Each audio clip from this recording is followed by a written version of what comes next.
What if I told you the world map you know is wrong?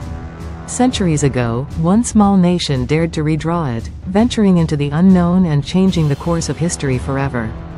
Join me on an exciting journey taking us back 5 centuries into the past. Let's explore the fascinating facts of why it was one of the greatest commercial and maritime empires. What then led to its decline after so many centuries, expanding its territories and colonizing 50 countries worldwide? Before I proceed, kindly like and subscribe to get notifications of my new videos, please.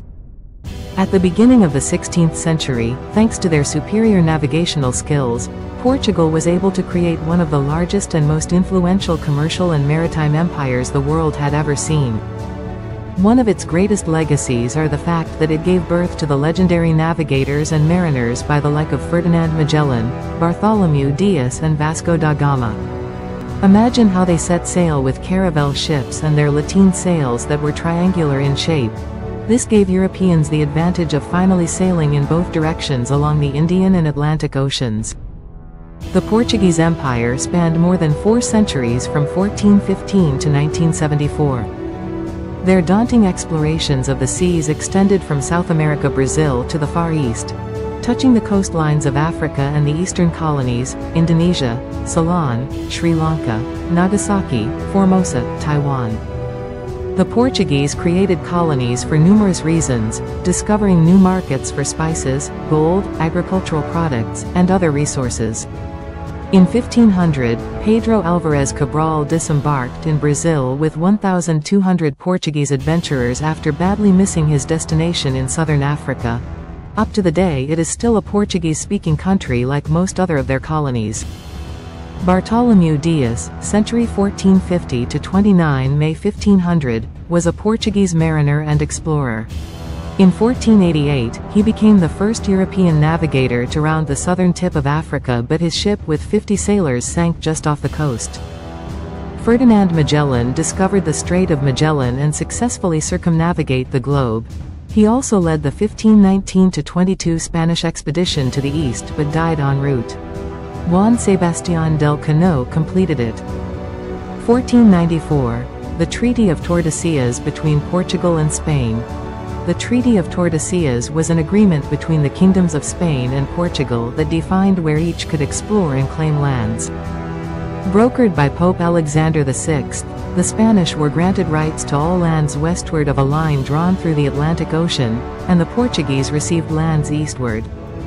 However, this gave rise to other maritime powers such as England and the Netherlands, who began to challenge Portuguese dominance in trade routes and territories.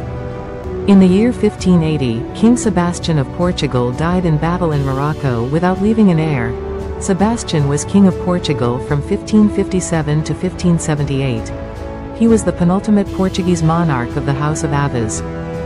Without an heir, the person with the biggest claim to the throne was the King of Spain, and so the Iberian Union was formed. The Iberian Union was a historiographical term used to describe the personal union of the Kingdom of Portugal with the monarchy of Spain. Spain treated Portugal like a colony and took most of its wealth and ships, and didn't bother to protect its colonies in India, which was where most of its wealth came from, the spice trade. So when Portugal got its independence back in 1640, it had no money, no ships, and had lost the control of the spice trade. It also lost its monopoly in the production of sugar, however still had Brazil, which became its main source of wealth due to its gold. Portugal's colonies in Africa included Angola, Mozambique, Guinea, the Cape Verde Islands, São Tomé and Príncipe, islands in the Gulf of Guinea. All gained independence, however, by 1974. Deen, Duan Indine, and Goa India were lost in 1961. A military takeover in Portugal in 1974 resulted in the overthrow of the regime and a swift decolonization process that granted independence to the remaining colonies. They pioneered new navigational techniques, created accurate maps, and expanded European understanding of the world. This nation's global reach fostered cultural exchange, albeit often uneven, that continues to shape societies across continents. The Portuguese language, for example, is spoken by millions worldwide.